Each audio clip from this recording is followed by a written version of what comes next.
Assalamualaikum warahmatullahi wabarakatuh. Yang saya hormati Mistika Febriani, MPD dan teman-teman. Di sini saya dan teman-teman dari kelompok 2 akan mempresentasikan materi yang berjudul Teori dan Teknik Pendekatan Kasus untuk Terapi Psikoanalisis yang beranggotakan saya Soehardi selaku moderator dan rekan saya Andi Sintia dan Farah. Materi pertama akan dibacakan oleh Farah dan dilanjutkan oleh Ani Sintia.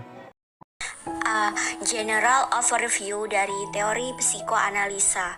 Pendekatan kasus untuk terapi psikoanalitik. Tujuan utama terapi psikoanalitik adalah untuk menyelesaikan konflik intrapsikis, menuju akhir merekonstruksi kepribadian dasar seseorang. Terapi analitik adalah tidak terbatas pada pemecahan masalah dan mempelajari perilaku baru. Ada yang lebih dalam menyelidiki masa lalu untuk mengembangkan tingkat pemahaman diri seseorang. Dari perspektif psikoanalitik, semua teknik dirancang untuk membantu klien mendapatkan wawasan dan membawa materi yang ditekan ke permukaan sehingga bisa ditangani secara sadar. Teknik utama termasuk mengumpulkan data riwayat hidup, analisis mimpi, asosiasi bebas, interpretasi, analisis perlawanan, dan transferensi. B. Perspektif terapis psikoanalitik pada kasus Ruth. Perspektif psikoanalitik dan tinjauan materi kasus sebagai psikoanalisis. Terapis berorientasi koanalitikally, saya menduga bahwa deskripsi latar belakang Ruth, pandangan orang tuanya, saudara-saudaranya, dan dirinya sendiri kurang objektif.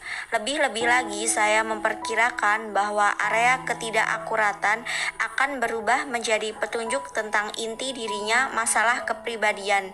Saya mengantisipasi menemukan bahwa gejalanya serangan kecemasan, makan berlebihan, takut pencapaian, panik karena takut ditinggalkan, dan lain sebagainya dapat diartikan sebagai manifestasi lahiriah dari kesadaran bawah sadar. Konflik yang berasal dari pengalaman masa kanak-kanak, reaksi defensif untuk pengalaman-pengalaman ini yang diperlukan baginya sebagai seorang anak. Menilai kesesuaian Ruth untuk terapi analitik. Sebelum menetapkan kontrak untuk melakukan terapi analitik dengan Ruth, saya perlu memastikan apakah dia kandidat yang baik untuk perawatan dan apakah dia memiliki ketentuan dan sumber daya untuk membuat pendekatan ini pengobatan pilihan. Diagonis. Terapi diagonis tradisional berdasarkan gejala terbatas karena kemampuan individu untuk membentuk analisis terapeutik yang merupakan masalah utama dalam penilaian untuk analitik pengobatan, sehingga besar tidak bergantung pada diagonis. C. Cara kerja Jerry Corey dengan Ruth dari perspektif psikoanalisa. Asumsi dasar, saat saya bekerja dengan Ruth dalam kerangka psikoanalitik, psikososial perspektif Erik Erikson memberi saya model konseptual yang berguna untuk memahami perkembangan Ruth dan tantangan yang dia hadapi saat ini.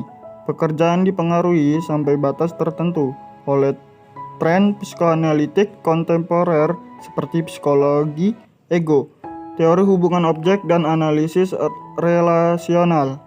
Penilaian Ruth. Proses penilaian dengan Ruth didasarkan pada sesi awalnya, asupannya, formulir, dan autobiografinya. Hubungannya dengan orang tuanya sangat kritis penting dari sudut pandang terapeutik. Dia menggambarkan ayahnya sebagai jauh, otoriter, dan kaku. D. Pertanyaan dan refleksi. Beberapa pertanyaan ini untuk reflection akan membantu Anda untuk terlibat secara pribadi. 1. Dr. Blau menekankan pentingnya memahami mengapa klien, pengalaman, dan perilaku. Apa kelebihan dan kekuranganmu? Lihatlah dalam fokus ini. 2. Dr. Blau menyarankan bahwa aspek psikoseksual dari hubungan Ruth dengan orang tuanya dan mungkin saudara-saudaranya masih mewakili daerah konflik utama di perilakunya saat ini. Dengan cara apa? Pengalaman awalnya mungkin mengalami tidak dapat berdampak signifikan pada hidupnya hari ini. Bagaimana Anda bisa menjelajahi dinamika ini dengan dia? Oke, terima kasih. Sekian presentasi dari kelompok 2. Jika ada salah kata mohon maaf. Saya sebagai moderator akan menutup presentasi hari ini. Wassalamualaikum warahmatullahi wabarakatuh.